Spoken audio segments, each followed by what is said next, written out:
Yes ఏ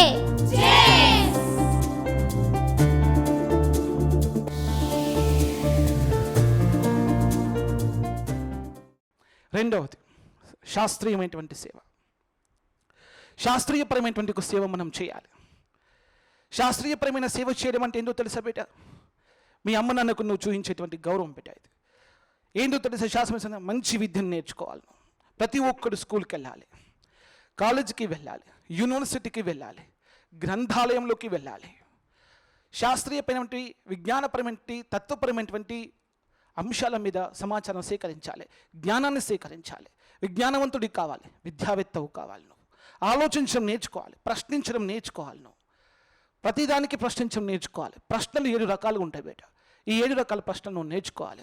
first నేర్చుకోవాలి who, నువ్వు ఎవరివి. ప్రశ్న వేసేటప్పుడు నువ్వు ఇలా ప్రశ్న వేయడం నేర్చుకో. ఆలోచించే పద్ధతి ఇదే. శాస్త్రీయపరమైన సేవ అంటే ఏంటిదంటే చెప్తే, మంచి విద్యావంతుడివి కావాలి. నువ్వు మంచి విద్యావంతుడి అంటే మనకు నకలు కొట్టి పాస్ కావద్దు, చితిలు కొట్టి పాస్ కావద్దు బయట. మనం పక్క వాళ్ళని చూసి కూడా మనం పాస్ కావద్దు.